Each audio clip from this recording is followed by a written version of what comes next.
ముఖ్యమంత్రి గారి వ్యాఖ్యలతోని కాంగ్రెస్ పార్టీ కేల్కతం దుకాన్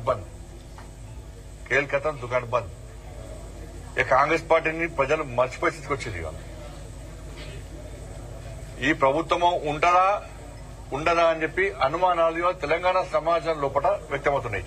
ఇంకోరు కూల్స్తారా అని అంటలేను నేను, కూల్చాలంటలేను నేను. ఇది సామాన్య ప్రజల లోపల వ్యతిరేకించండి. ఇప్పుడు ఆ పార్టీకి సంబంధించిన సొంత శాసనసభ్యులే మా భవిష్యత్తు ఏంది ఈ రాష్ట్రంలో ఉన్నటువంటి అనుమానాలతో టెన్షన్ గురవుతున్నారు కాంగ్రెస్ పార్టీ శాసనసభ్యులు.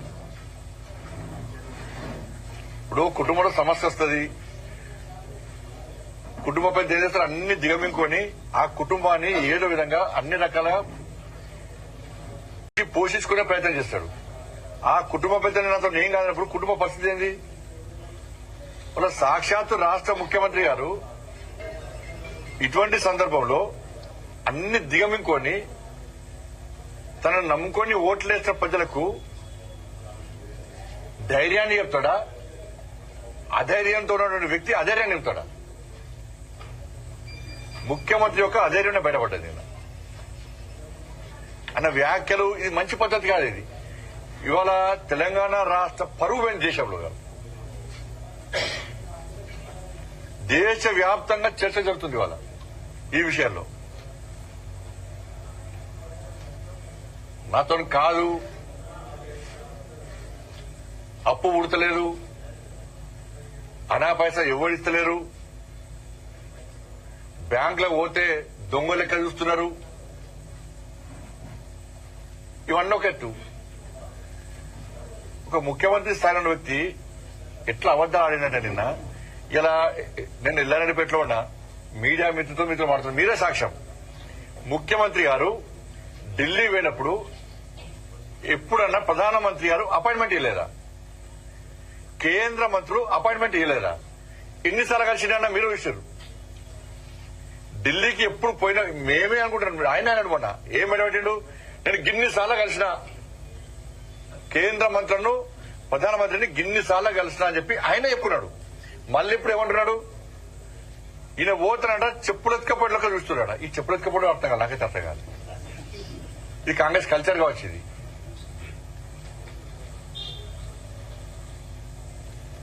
ఇప్పుడు చెప్పులు ఎత్తుకపోవడం చర్చ జరుగుతుంది. ఇప్పుడు ఇక జరగాల కూడా. 2023 డిసెంబర్లో రాష్ట్ర ముఖ్యమంత్రి గారు ప్రధానమంత్రిని కలిశారు. 2024 జూలైలో రాష్ట్ర ముఖ్యమంత్రి గారు ప్రధానమంత్రిని కలిశారు. మన ఫిబ్రవరి 2025 లో కూడా రాష్ట్ర ముఖ్యమంత్రి గారు ప్రధానమంత్రి గారు కలిశారు. ఇక మంత్రులను పోయినప్పుడల్లా కలుస్తున్నారు మంత్రులను. నిన్న కూడా లాస్ట్ కు హైదరాబాద్ నితిన్ గడ్కరీ గారు కలిశారు.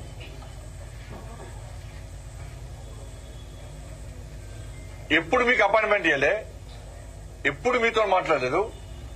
చెప్పులు ఎత్తుకపోయేటోళ్ళక ఎప్పుడు చూసారు, ఎవరు చూసారు?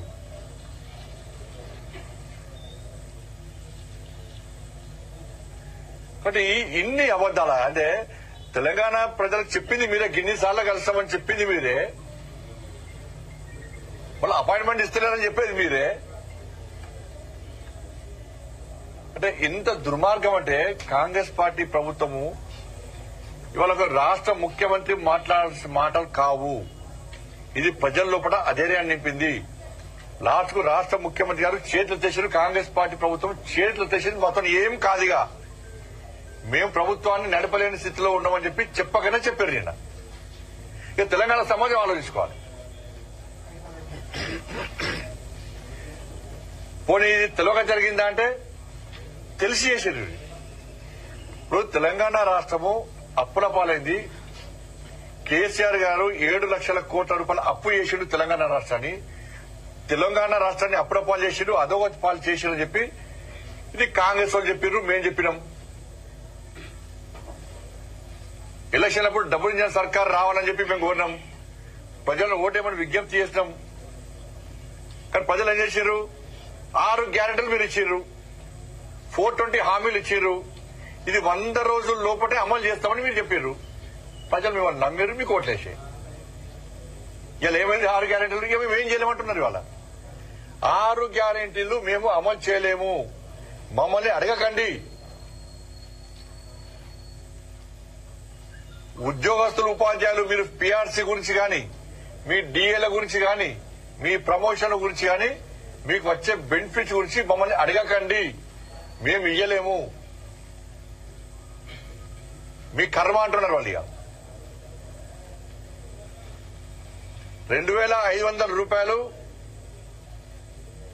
మహిళలకు ఇయరుగా, 4000 రూపాయలు ఆసరా పెన్షన్లు ముసలు పెద్ద మనుషులకు ఇయ్యరు, 4000 రూపాయలు నిరుద్యోగ వృత్తి ఇవ్వరు, 12,000 రూపాయలు రైతు కూలీలకు ఇవ్వరు, రైతు భరోసా ఇక అసలే ఇయ్యరు. కొత్త ఉద్యోగాలు ఇక ఊసలేదు. ఇక అయిపోయి రాష్ట్ర ముఖ్యమంత్రి చేతులు తెచ్చి మొత్తం కాదని చెబితే చేతులు తెచ్చి ఎవరైనా కూడా మీ కర్మ, మీరు ఓట్లేసి మమ్మల్ని గెలిపించరు, మీ తిట మీది, మీ ఇష్టం అంటుండే రాష్ట్ర ముఖ్యమంత్రి చెప్పేసింది. ఇక నిన్న ఇప్పుడు ఎన్నికల సమయంలో కేసీఆర్ అప్పుడపాలు చేసిండు అని చెప్పింది మీరే, మేం చెప్పినా మీరు చెప్పారు. ఏం చెప్పారు? సంవత్సరం లోపట 6 గ్యారెంటీ అమలు చేస్తాం, అప్పులు తీరుస్తామన్నారు. అప్పులు తీరుస్తాము, 6 గ్యారెంటీలు అమలు చేస్తాము, 420 హామీలను కూడా భవిష్యత్తులో అమలు చేస్తాము, ఇచ్చిన వాగ్దానాలను నెరవేరుస్తామని చెప్పి ఏం చేశారు? బాండ్ రాసిచ్చారు. అనేక ప్రాంతాల్లో బాండ్ పేపర్ రాసిచ్చారు. మరి ఏమి చూసి మీరు బాండ్ రాసిచ్చారు? మీరు ఏం ఆలోచించుకొని కేసీఆర్ చేసిన అప్పు తీరుస్తామన్నారు, ఏమో ఆశించి 6 గ్యారెంటీలు అమలు చేస్తామన్నారు చెప్పాలి రాష్ట్ర ముఖ్యమంత్రి గారు. ఇప్పుడు కాంగ్రెస్ పార్టీ నాయకులు చెప్పాలి, ప్రతి ఎమ్మెల్యే చెప్పాలి, రేపటి నుంచి ఏ ఎమ్మెల్యేను వదిలిపెట్టాం, ఏ మంత్రిని వదిలిపెట్టాం, మీరు 6 గ్యారెంటీలు అమలు చేయలేమని చెప్పి రాష్ట్ర ముఖ్యమంత్రి గారు చెప్పారు. రేపు జిల్లాల వారీగా, మండలాల వారీగా శాసనసభ్యులు, మంత్రులు, కాంగ్రెస్ పార్టీ నాయకులు ఇలా ప్రజలు సమాధానం చెప్పాల్సి వస్తుంది. ప్రజలు నిలదీస్తారు. ఇవాళ ఆశామాషి ప్రజలు నిలదీస్తారు. ఏదో కేసీఆర్ 10 సంవత్సరాలు ఊకతోప్పుడు ఉపన్యాసాలు ఇచ్చిండు, మోసం చేసిపోయిండు, మేము కూడా అట్టే చేస్తామంటే కేసీఆర్ కు ఆలస్యంగా బుద్ధి చెప్పారు. కానీ కాంగ్రెస్ పార్టీకి వెంటనే బుద్ధి చెప్పడానికి ప్రజలు సిద్ధంగా ఉన్నారు. వెంటనే ఇవాళ తెలంగాణ రాష్ట్ర వ్యాప్తంగా చర్చ జరుగుతుంది రాష్ట్ర ముఖ్యమంత్రి గారి వ్యాఖ్యలు చూసిన తర్వాత.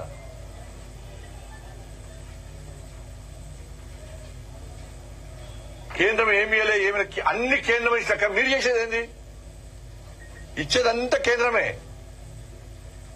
శ్వేతపత్రం విడుదల చేయమన్నాం, మేం చేస్తామన్నాం, ఏమైంది? వాళ్ళు నిన్న కూడా 6,000 కోట్ల రూపాయల అభివృద్ధి పనులు ప్రారంభించారు. నిన్న ఒక్క నేషనల్ హైవేస్ కే తెలంగాణ రాష్ట్రంలో 1,25,000 కోట్ల రూపాయలు ఖర్చు పెట్టాం. నేషనల్ హైవేస్ కే. రైల్వేస్ అభివృద్ధికి, రైల్వే కొత్త నిర్మాణాలు, రైల్వే స్టేషన్లకు 32,000 కోట్లు ఖర్చు పెట్టినాం తెలంగాణ రాష్ట్రానికి.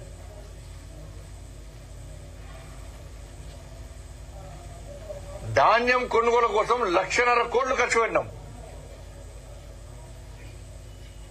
ఇవాళ ఈ 10 సంవత్సరాల కాల వ్యవధిలో తెలంగాణ రాష్ట్రానికి 12 లక్షల కోట్ల రూపాయలు ఇస్తున్నాం. తెలంగాణ రాష్ట్రానికి అభివృద్ధి పనుల ప్రారంభోత్సవానికి ముఖ్యమంత్రి గారు వస్తారు, మంత్రులు వస్తారు, శభాష్ అంటారు. ఢిల్లీ పోయి మాకు సాయం చేస్తారు, కృతజ్ఞతలు అంటారు. మంత్రులు పర్సనల్ కలిసినప్పుడు చాలా సాయం చేస్తారు తెలంగాణకు అంటారు. మన రాజకీయంగా మాట్లాడినప్పుడు తెలంగాణకి ఏం చేయలేదు బీజేపీ ప్రభుత్వం అంటారు. మరి గ్రామాల్లో అమలు చేసే సంక్షేమ పథకాలు ఎవరి? తెలంగాణ రాష్ట్రంలో నేషనల్ హైవేస్ అని మీరు నమ్మరు. స్వాతంత్ర్యం వచ్చిన కాంచెల్లి 2014 వరకు కేవలం 2,500 కిలోమీటర్లు మాత్రమే నేషనల్ హైవేస్ జరిగినాయి, పనులు జరిగాయి.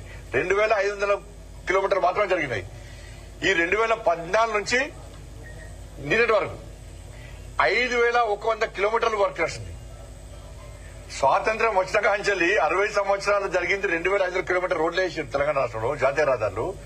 నరేంద్ర మోడీ గారి ప్రభుత్వం వచ్చినాక ఈ 10 సంవత్సరాల్లో 5,000 కిలోమీటర్ల పైగా ఇష్టం రోడ్లు వేసినాం మేము. ఈ రోడ్లు కావి, అభివృద్ధి కాదు. ఇది మళ్ళీ ఏమంటారు? మేము పన్ను కడుతున్నాం, పన్ను జైలుకి వెళ్ళిపోతా కొడుతున్నావా? మీకు రాష్ట్ర ప్రజలు పన్ను కట్టినా కూడా మీరు అభివృద్ధి చేస్తలేరు కదా. రాష్ట్ర ప్రజలు పన్ను కట్టినా కూడా సంక్షేమ పథకాలు అమలు చేస్తలేరు కదా. మరి ఏడమైంది రాష్ట్ర ప్రజలు కట్టే పన్ను ఏడమైంది? మరి కేసీఆర్ అప్పు చేసినారు. కేసీఆర్ అప్పు చేసిండనే ఆ బాధ భరించలేక మీరు అప్పు తీస్తున్నా మీకు ఓట్లు వేసిరించడం. మళ్ళీ మీరు కూడా అప్పు అంటే రాష్ట్ర ముఖ్యమంత్రి గారు అమాయకంగా సింపతితోని ప్రజలను నమ్మించే ప్రయత్నం చేశారు. కానీ అదేమిటంటే డామిడ్ కథ అడ్డం తిరిగింది లెక్క ప్రజలు చీదరించుకునే పరిస్థితి వాళ్ళు. ఇది మంచి పద్ధతి కాదు. ఇది వాళ్ళ తెలంగాణ రాష్ట్రాన్ని కష్టపడి సాధించుకున్నాం. 1400 మంది బలిదానం అయిపోయారు. ఇలా వాళ్ళు ఆత్మహత్య ఘోషిస్తున్నాయి. లక్షల మంది లాఠీ దెబ్బతిన్నారు, జైలుకు పోయారు. 13 లక్షల మంది ఉపాధ్యాయులు రోడ్డు మీకు ఎక్కి సకల జనుల సమ్మె చేశారు, మెరుపు సమ్మె చేశారు. వాళ్ళ డిమాండ్ల సాధన కోసం మన రాష్ట్రం మనకు వస్తే మన డిమాండ్లు వస్తే మన పాలన మనం సాగించుకోవచ్చు అని చెప్పి వాళ్ళు కష్టపడి తెలంగాణ రాష్ట్రాన్ని సాధించుకుని ఒక మూర్ఖుడి చేతిలో పెడితే ఆ మూర్ఖుడి పాలన భరించలేక మీ చేతిలో పెడితే ఆ మూర్ఖుడికి మూర్ఖుడైపోయారు మీరు.